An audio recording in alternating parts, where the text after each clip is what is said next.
네, 사무총장님, 올해 중대재해처벌법이 시행되고 있는 거 아시죠? 알고 있습니다. 네, 얼마 전에 뭐 제빵 공장에서 노동자가 사망을 했고, 또 안성의 뭐 저온 물류창고 공사 노동자도 또 사망하고, 최근에 뭐 늘상 있었지만 여전히 산재가 발생하고 있는데, 저만 해도 개인적으로 지난 7월달에 본회의장에 그 통로 들어가다가 턱에 걸려서 이렇게 찢어지고 깨매고 막 그 부상을 입은 그런 사실이 있었습니다. 근데 아마 모르고 계셨을 것 같긴 한데 이 국회 안에는 지금 굉장히 유동 인구가 많고 사실상의 상시 근무자가 많고, 특히 이제 보좌진 같은 경우 거의 3,000명에 가깝게 있잖아요. 그렇습니다. 네.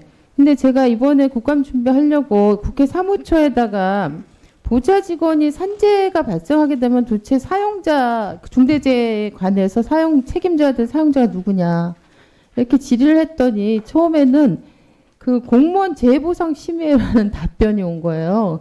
누군지 알고 계시죠? 네. 누굽니까? 보좌진이 산재를 당했을 때 그 재해에 대한 책임을 지고 있는 사람이 저는 총장님이십니다. 제입니다. 네, 사무총장님이십니다. 네, 그러니까 국가기관이기 제가 이 때문에. 과정을 보니까 지금 우리 국회가 상당히 사실은 보좌진들의 어떤 노동 인권 문제에 대해서 굉장히 둔감하구나. 기본적인 어떤 시스템 자체 문제 인식도 수준도 낮고, 당연히 그 결과 시스템도 되게 갖춰져 있지 않구나. 왜냐하면은 지금 그동안에 국회의원을 대상으로 한 혹은 보좌진을 대상으로 한 산재 예방 교육 한 적 있느냐? 단 한 번도 없습니다. 단 한 번도 없고, 보좌 직원의 근무 환경 실태를 조사한 적도 한 번도 없고, 그 다음에 산재가 만일의 경우 발생하면 어떻게 대처해야 되는지에 대한 매뉴얼도 없더라고요. 우리 국회 안에 그게 없더라고요. 그래서 이건 좀 심각한 문제인 것 같아요. 그러니까 네.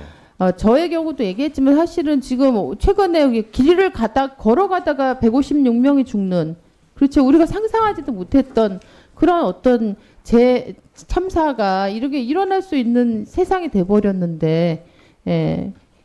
이 부분에 관해서는 좀 총장님께서 정확하게 이 사안의 중요성을 좀 인식하시고 대책을 강구하시는 게 좀 필요하다.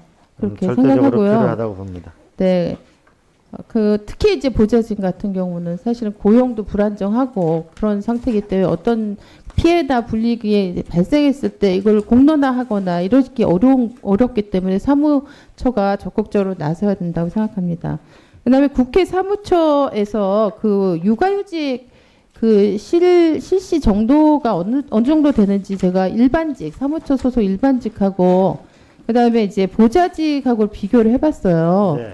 그랬더니 일반직이 보좌직보다 2배 정도 더 그 육아휴직을 누리고 있더라고요. 네, 권리를 맞습니다. 행사를 하고 있더라고요. 이 부분도 원인이 뭔지 좀 확인을 하셔서 보좌 직원들도 사실상 제대로 된 법이 보장하는 그런 권리를 누릴 수 있도록 좀 필요한 조치를 취해 주시기 바라고요.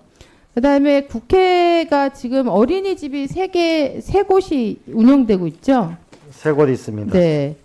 이게 지금 사실 국회 직장 어린이집은 굉장히 그 모범적인 공공 어린이집으로 소문이 나 있고, 굉장히 많은 그 부모들한테 들어오고 싶은 선망의 그 대상인 어린이집으로 알고 있습니다. 근데 실제 운영에서도 모범적이어야 되는데, 여기서 이제 근무하시는 선생님들이나 굉장히 열심히 노력하시고 애쓰고 계시고 프로그램도 상당히 좋은 프로그램 운영하는 걸 알고 있지만, 여기에 3군데나 되는데 3군데 중에 단 한 군데도 장애아가 들어가기가 지금 어려운 거예요. 3군데 중에 한 군데도 통합 운영이 안 되고 있습니다. 이게 이유가 뭔지 한번 따져보셔야 됩니다. 지금 이 장애통합반이 운영되려면 장애아가 3명이 있어야지만 사실은 이제 통합반이 운영되게 되는데, 저는 적어도 국회 직장 어린이집이라면 1명이든 2명이든 관계없이 오히려 통합반을 개설을 해놓고 장애아들이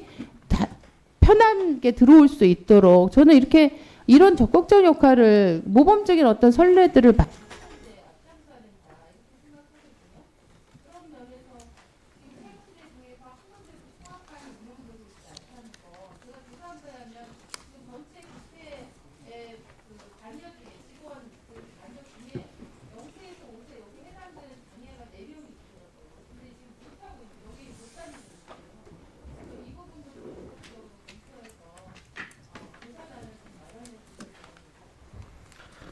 네, 정교한 의원님 말씀하신 부분에서 제가 여기 사무총장에는 최초로 그 세 군데 어린이집을 다 방문했다고 하는데요.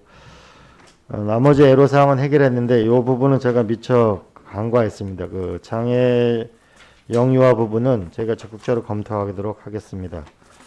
네, 두 번째로 그 육아휴직 부분에서 일반직이 국회 보좌관보다 2배 많은 것은 아마 국회 보좌관들이 약간 특수성이 있어 보이는데 이 부분도 뭔가 좀 근본적인 해결책이 있어야 되지 않을까 싶습니다. 이 부분은 조금 더 아마 사실관계나 이걸 좀 검토를 해서 좀 대책을 마련하도록 그렇게 하겠습니다. 그 다음에 이 공무상 재해죠. 이제 산재가 아닌 공무상 재해 부분에 대해서는 각별한 주의와 매뉴얼과 거기에 맞는 인력 시스템을 갖추도록 하겠습니다.